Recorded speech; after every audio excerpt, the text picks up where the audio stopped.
और एक बड़ी खबर इसी बीच देश के सेना प्रमुख एमएम नरवणे ने कहा है कि चीन के साथ सीमा विवाद पर हालात नियंत्रण में हैं और इसके समाधान के लिए दोनों देशों के बीच हर स्तर पर वार्ता जारी है। ये बड़ी जानकारी, बड़ी अपडेट है। ये देहरादून में इंडियन मिलिट्री एकेडमी के पासिंग आउट परेड में सेना प्रमुख ने कहा कि नेपाल के साथ हमारे संबंध मजबूत हैं और आगे भी मजबूत ही रहेंगे।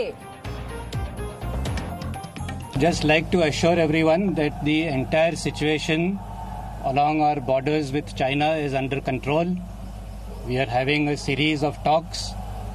It started with the Corps Commander level talks on the 6th of this month. This has been followed up by a number of meetings at the local level between commanders of equivalent ranks. And as a result of this, a lot of disengagement has taken place. And we are hopeful that through this continued dialogue that we are having, all perceived differences that we have will be set to rest. As I said right at the beginning, everything is under control. पूजा मक्कड़ मेरी सहयोगी, क्योंकि वो देहरादून में मौजूद है, उनका हम रुख करेंगे। पूजा, ये बहुत बड़ा स्टेटमेंट इसलिए हो जाता है क्योंकि इस वक्त देश की जनता भी ये जानना चाहती थी कि वहां पर हो क्या रहा है। चीनी सीमा विवाद को लेकर भारत का जो कदम है वो किस तरह से आगे बढ़ रहा है। बिल्कुल पयोधी, आज आईएमए की पासिंग आउट परेड में जब सेना प्रमुख आए तो पत्रकारों के पास सबसे पहला सवाल यही था कि चीन और भारत के बीच में इस वक्त जो स्थिति है वो क्या है।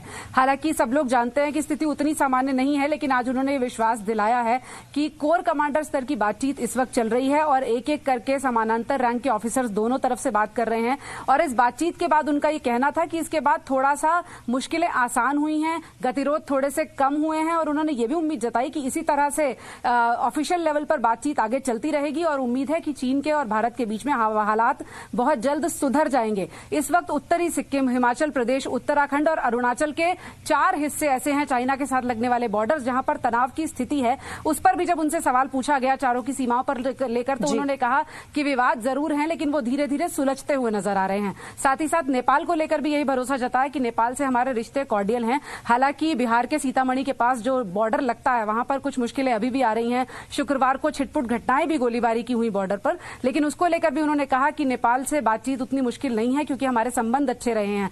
एक चीज और बताऊं पयोधी कि आज जो आईएमए की पासिंग आउट परेड में कैडेट्स ऑफिसर बने हैं उसमें से 2 ऑफिसर्स ऐसे भी थे जो रहने वाले नेपाल के थे, लेकिन उन्होंने भारतीय आर्मी को ऑप्ट किया है। तो इससे अंदाजा लगाया जा सकता है कि किस तरह के संबंध हैं और मुश्किलें नेपाल की तरफ से कम है, लेकिन चीन को लेकर जो हालात हैं उस पर इशारों में ये जरूर बता दिया आज सेना प्रमुख ने कि धीरे धीरे गतिरोध कम होता नजर आ रहा है। और इसको ऐसे भी समझे क्योंकि जब ये कहा जा रहा था पूजा की कूटनीतिक रणनीति अपनाने के साथ ही हम आगे बढ़ेंगे और इसलिए सब्र रखिए, सारी अपडेट देश के साथ धीरे धीरे साझा होती रहेंगी।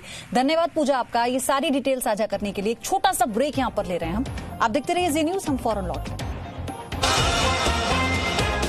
Presenting B News app available on Google Play and App Store. Download it now.